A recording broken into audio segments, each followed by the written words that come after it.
लकारों के नाम पढ़े तो उनको याद करने का एक सरल सा तरीका है। हमने लिखा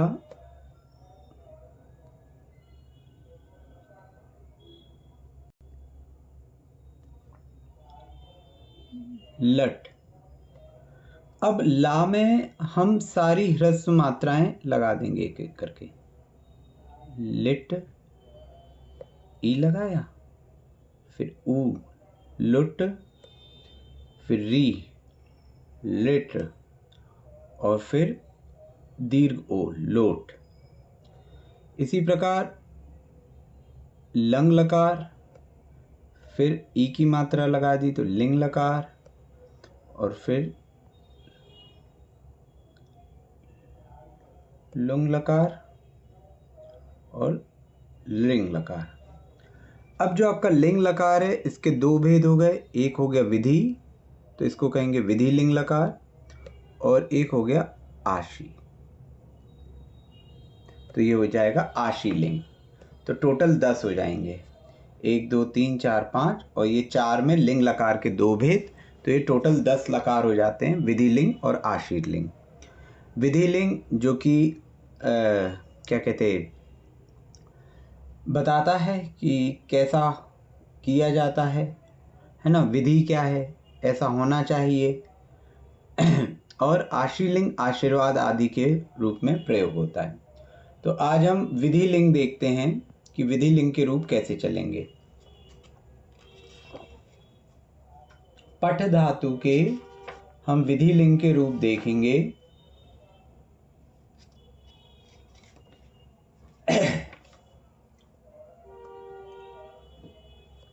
पठ यानी पढ़ना,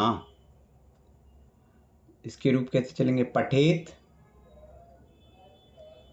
पठेताम,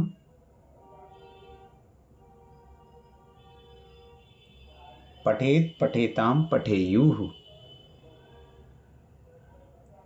पठेयुः, पठेत, पठेताम, पठेयुः, पठेः,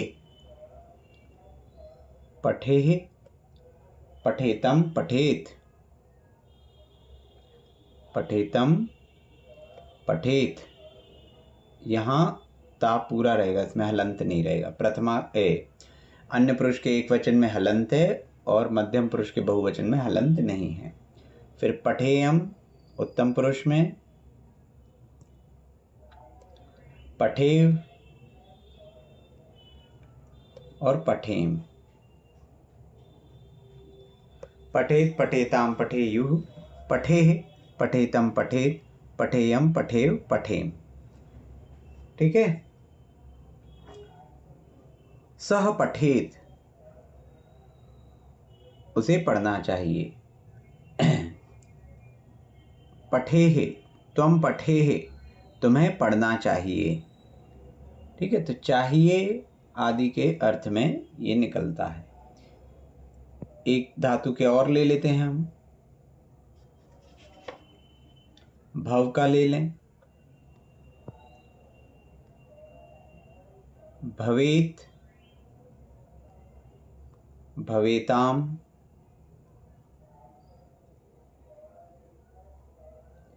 भवेयुः,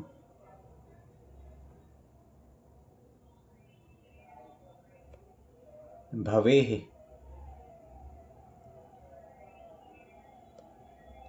भवेतम,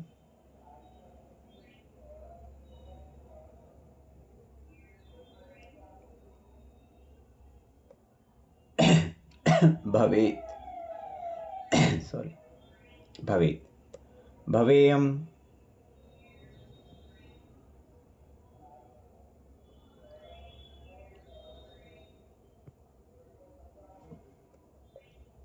भवेव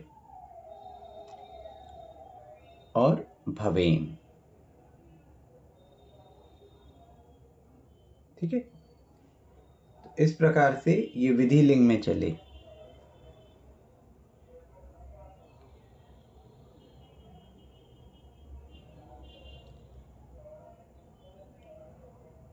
समझ में आई है?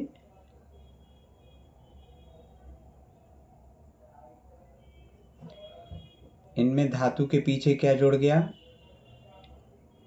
एत, एताम एयुः, एह एतम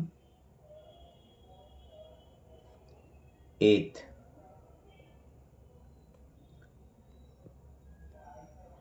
एयम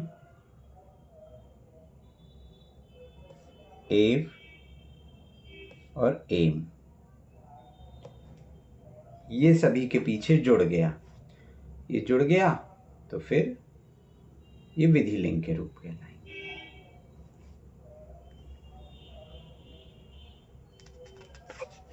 भैया जी भवे, ये भव का मतलब तो होना चाहिए, इस तरह के बनेंगे ना? हाँ, होना तो चाहिए। इसके कुछ, तो ये एक दो वाक्य बता दीजिए छोटे छोटे, हाँ, जैसे इसके उदाहरण वाक्य, बता दीजिए। हाँ।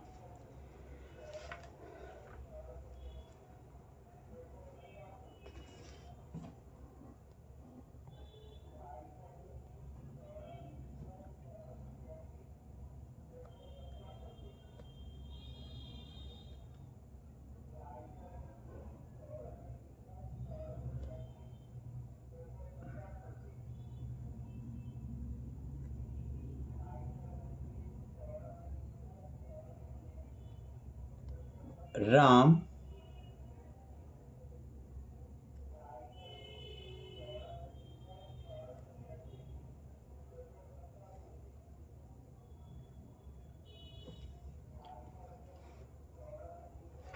जैसे पहले हम वाक्य बनाएं, क्या कहते हैं, एक ही वाक्य हम सभी उसमें बनाते हैं। पहले हम एक बार बस ये इसको कर लें, भविष्य काल को। तो भविष्य काल में कैसा बन जाएगा, भविष्यति, फिर एक ही वाक्य सभी कालों में बनाते हैं। भविष्यति, भविष्यतः, भविष्यन्ति,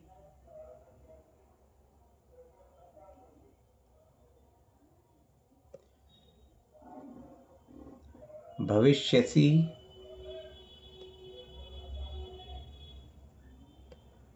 भविष्यथः,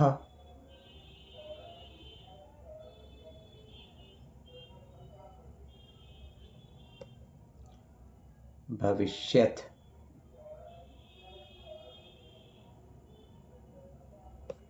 भविष्यामि,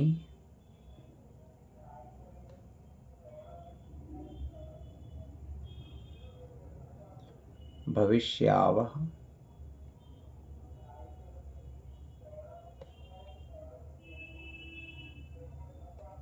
भविष्यामः।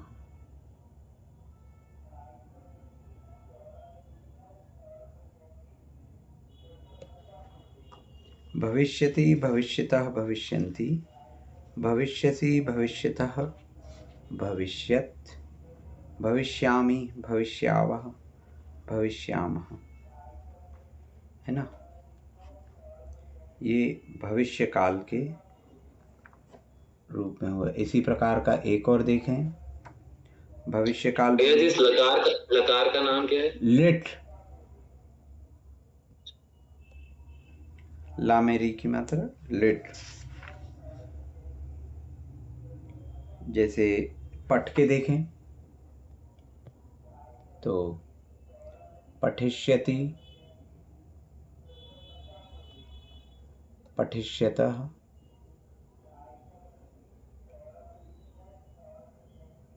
पठिष्यन्ति,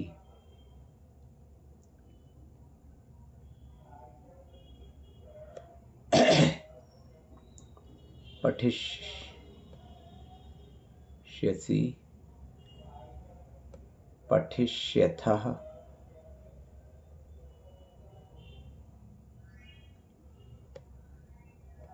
पठिष्यत्,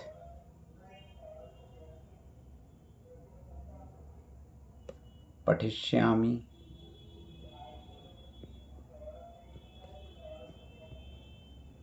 पठिष्यावः,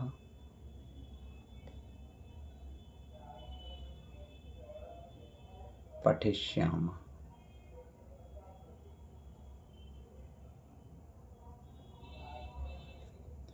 इन सभी में मतलब ये नियामक नहीं है, ये ट्रिक है केवल, कि वरना कुछ इसके एक्सेप्शन भी रहेंगे। इष्यति, इष्यतः, इष्यन्ति, इष्यसि, इष्यथः,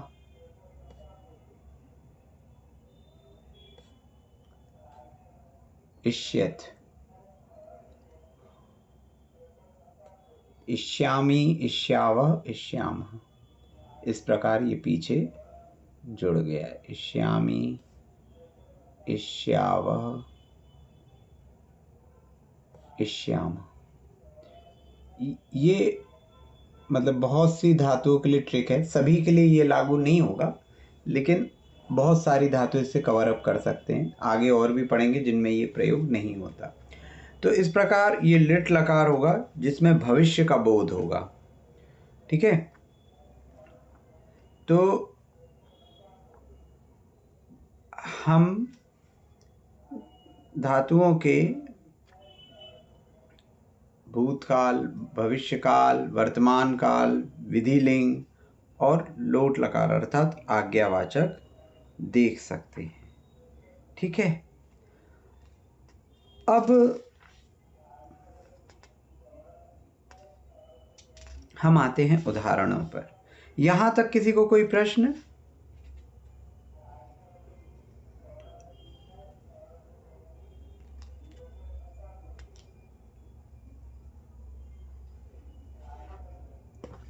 ठीक है,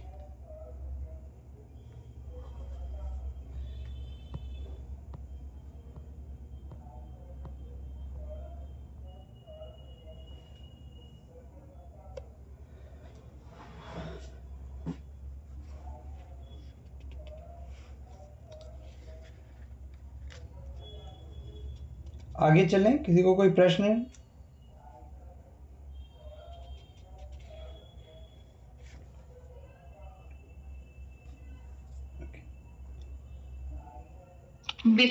विधिलिंग लकार भी आज्ञावाची में आता क्या?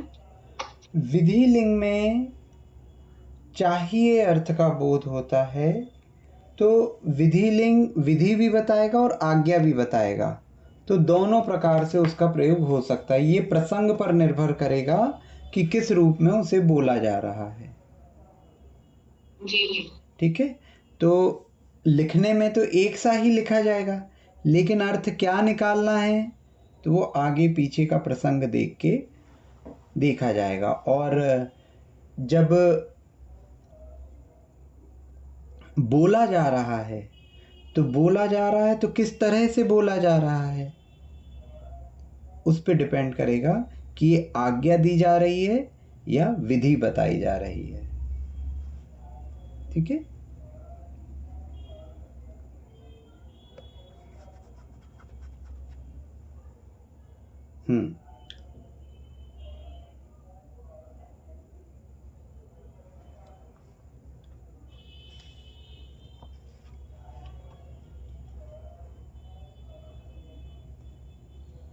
और कोई प्रश्न किसी का?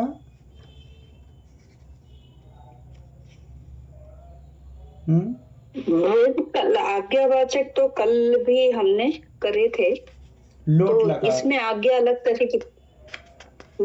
लोट लकार में, हाँ, तो उसमें और इस विधिलिंग की आज्ञा में कुछ फर्क है क्या?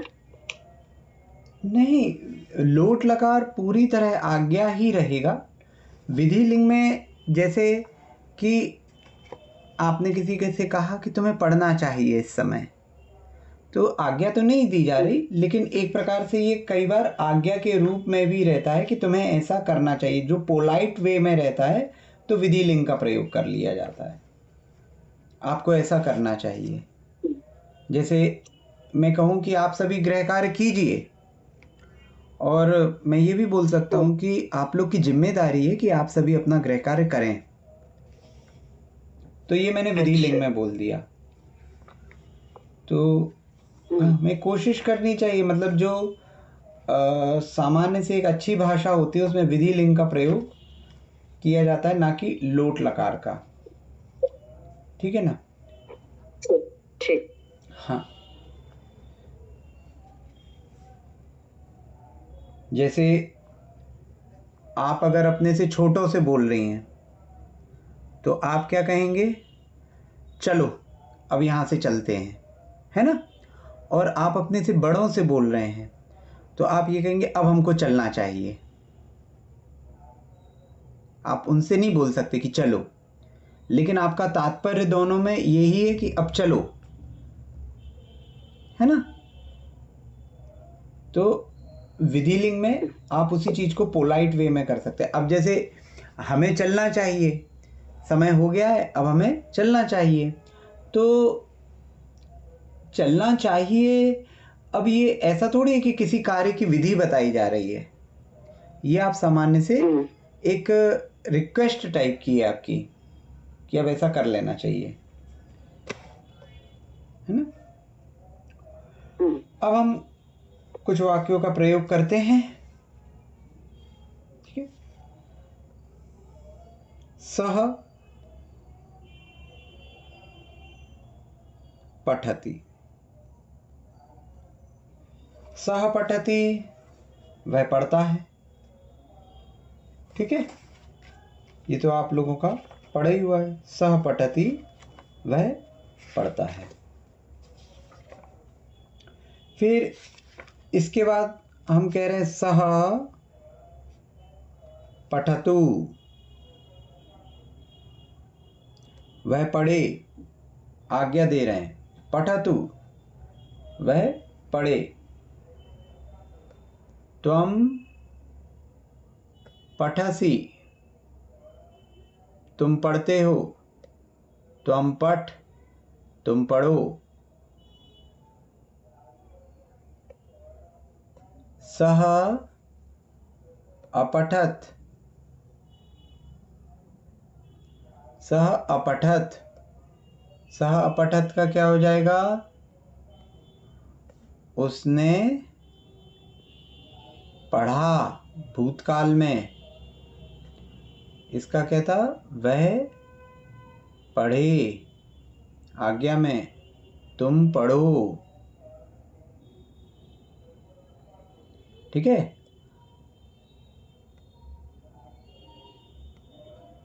सह सॉरी त्वम त्वम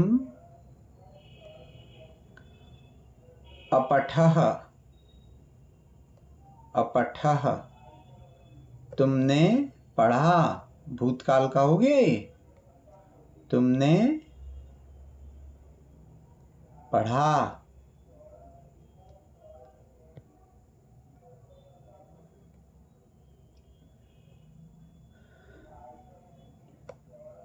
सह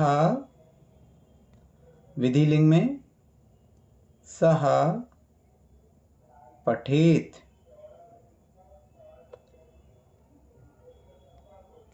उसे पढ़ना चाहिए।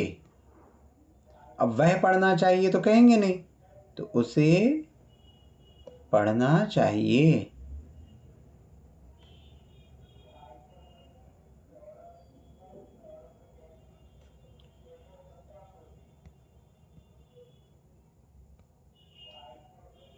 त्वम पठेः त्वम पठेः तुम्हें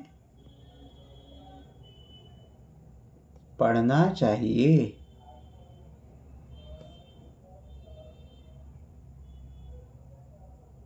तुम्हें पढ़ना चाहिए। ठीक है? सह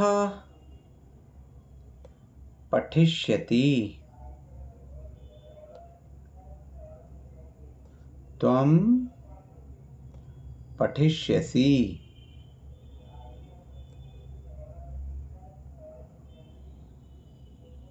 सह पठिष्यति वह पढ़ेगा।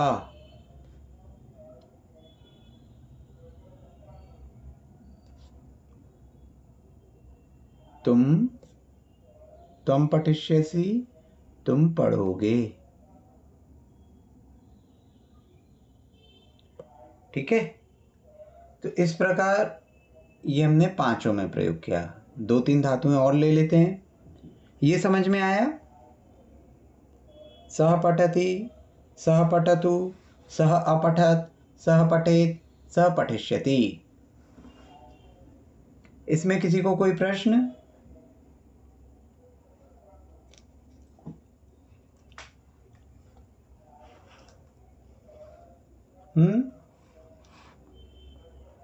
आगे चले।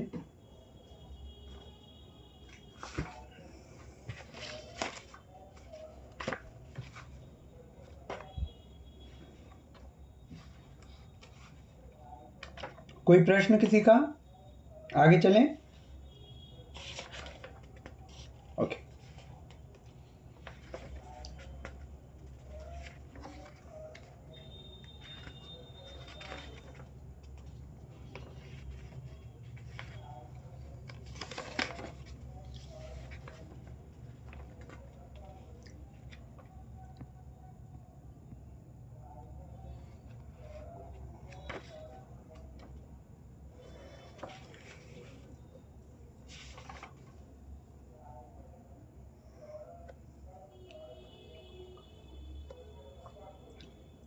किम सॉरी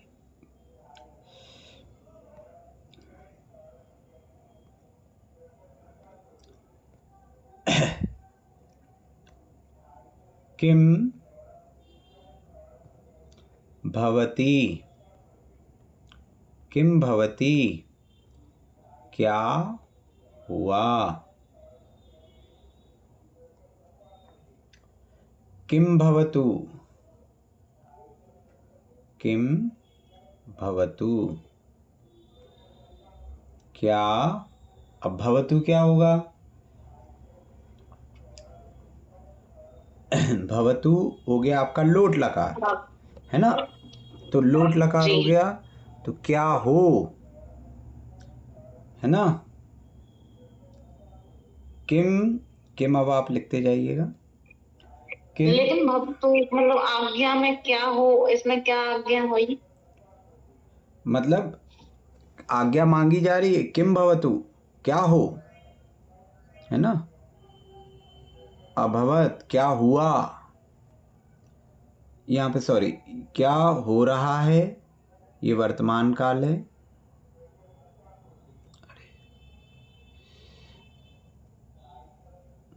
क्या हो रहा है, किम भवति, क्या हो रहा है, और अभवत में हो जाएगा क्या हुआ। किम भवेत विधिलिंग में क्या होना चाहिए।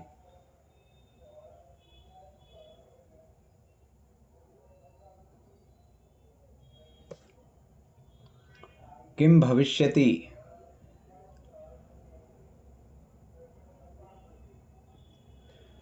क्या होगा।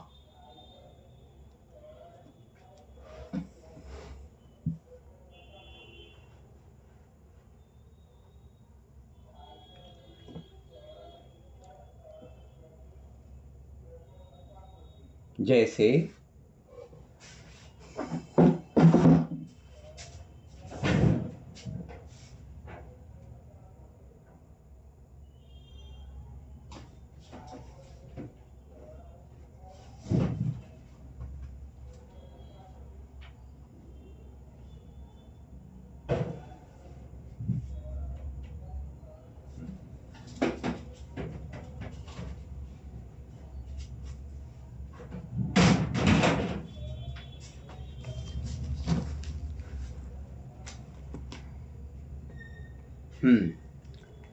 जैसे शांति धारा पढ़ते हैं, तो शांति धारा में दीर्घायुर्भवतु, सर्वरक्षा भवतु, है ना, विनाशनम भवतु। तो भवतु हो, है ना, तो हो। किम भवतु, क्या हो। कर्म विनाशनम भवतु, कर्मों का विनाश हो, कहते हैं ना दीर्घायुर्भवतु, तो ये भवतु हो में होगा। ठीक है।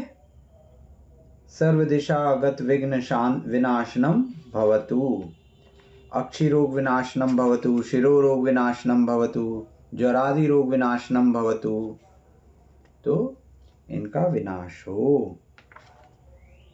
ठीक है।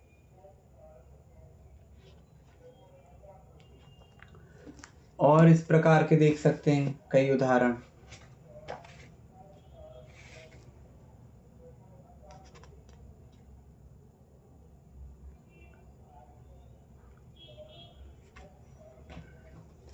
दर्शन पाठ अगर देखेंगे, दर्शन पाठ में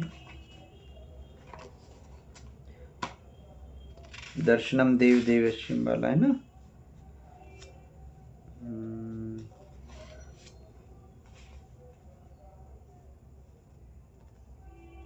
हाँ, इसमें जो अंतिम छंद है, अंतिम छंद क्या है?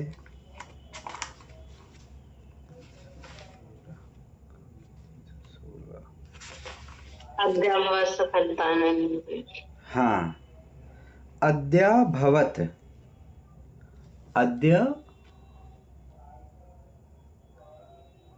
अद्याभवत्, भवत में आप देखेंगे ता आधा है, तो ये क्या लिखा हुआ है? अद्य यानी आज, और उसके साथ लिखा है अभवत, अभवत यानी हुआ। ठीक है, अभवत हो गया भूतकाल में।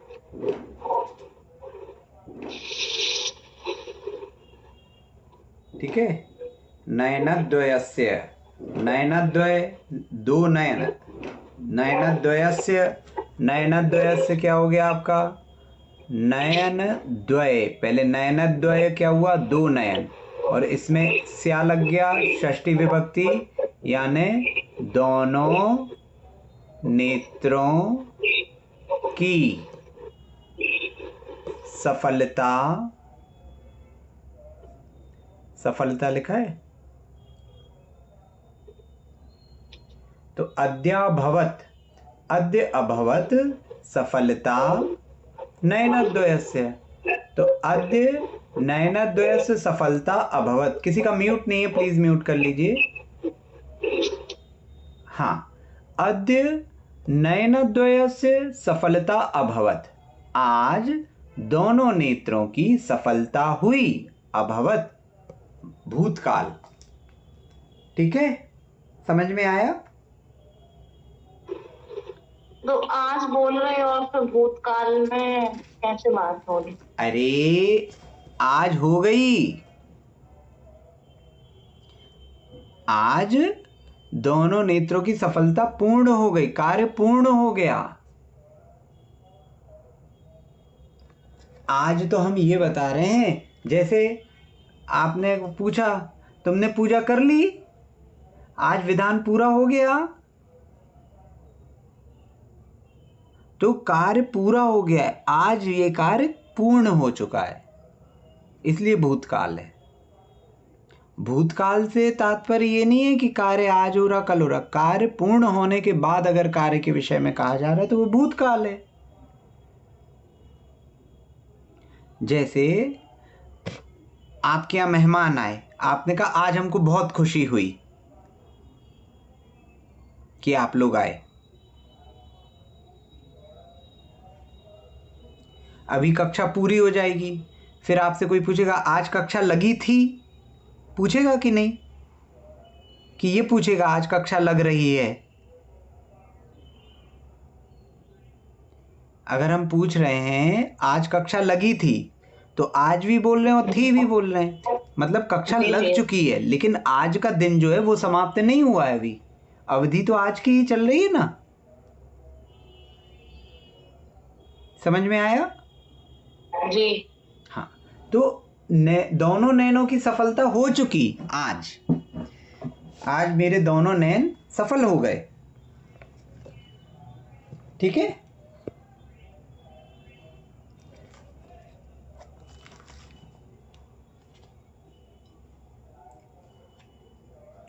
फिर देखो, नहीं त्राता, इसी में 9वां छंद जो है, नहीं त्राता नहीं त्राता नहीं त्राता जगत त्रये वीतरागात परो देवो न भूतो न भविष्यति। तो न भविष्यति, न होगा, भविष्यति। ठीक है, तो इस प्रकार से बहुत सी जगह हमको इनका उपयोग देखने को मिलता है। इनके हम वाक्यों का अभ्यास करेंगे तो चीज़ें और ज़्यादा क्लियर हो जाएंगी। तो ये 5 जो हैं, अभी हम वर्तमान में इन 5 को ही पढ़ेंगे। इन 5 का प्रयोग हमें बहुत सी जगह देखने को मिलेगा। ठीक है, तो गृह कार्य ये है कि जो धातुएं दी जाएंगी आज, उन धातुओं के आपको विधिलिंग और लिट लकार अर्थात भविष्यकाल भी लिखना है। ठीक है, तो ये आपके कालों के विषय में, लकारों के विषय में आपको जानकारी हो गई। इन 5 लकारों से संबंधित अगर किसी को अभी कोई प्रश्न हो तो पूछ ले, नहीं तो फिर हम आगे चलें।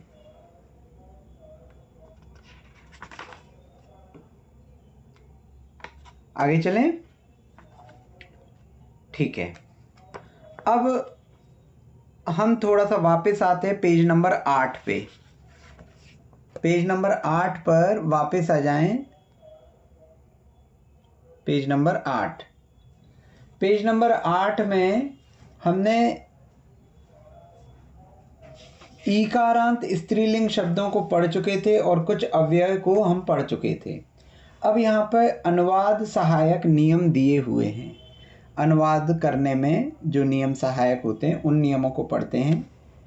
तो इसमें सबसे पहले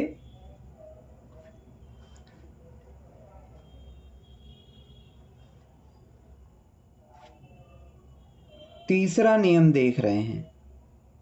8वें में तीसरा नियम, इसका बहुत अधिक प्रयोग होता है। बिना के योग में, बिना के योग में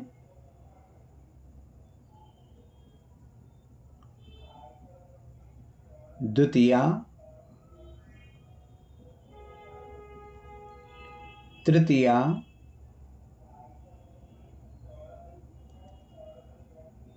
अथवा पंचमी, इन तीनों में से कोई भी विभक्ति का प्रयोग हो सकता है, का प्रयोग होगा। कैसे?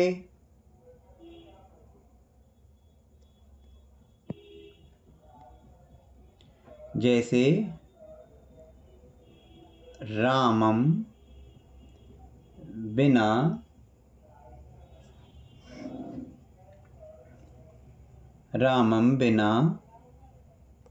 सीता ना हसती। राम के बिना सीता नहीं हंसती। रामेण बिना सीता ना हसती। रामात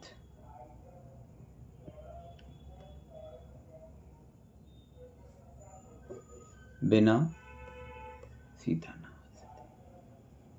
तीनों रूप में लिख सकते हैं बिना के योग में। ठीक है, जैसे भक्तामर जी में आप पढ़ते बुद्ध्या, बुद्ध्या कौन सी विभक्ति हो गई? बुद्ध्या किसका रूप है? बुद्धि का। इकारांत शब्द है। इकारांत शब्द है तो बुद्ध्या, बुद्ध्या कहाँ पर आएगा? तो मति के जैसे यदि हम रूप चलाएंगे, ठीक है, तो बुद्ध्या में क्या हो जाएगा? तृतीया का एक वचन, बुद्ध्या, मत्या, तृतीया का एक वचन, तो बुद्ध्या विनापि, बुद्ध्या विनापि, बिना अपि, बुद्धि के बिना भी, बुद्ध्या विनापि विबुधार्चिते। ठीक है, फिर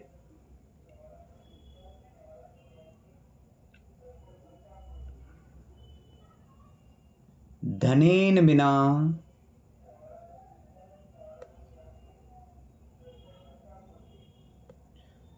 ना सुखम,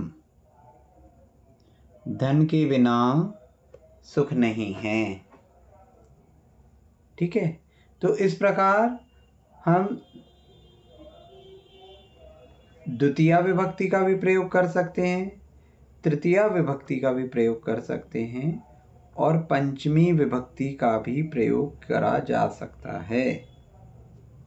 ठीक है,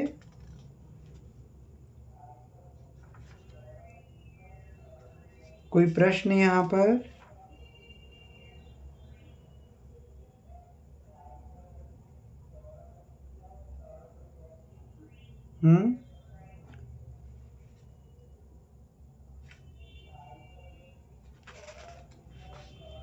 सामान्य से द्वितीया और तृतीया का प्रयोग ज़्यादा देखने में मिलता है।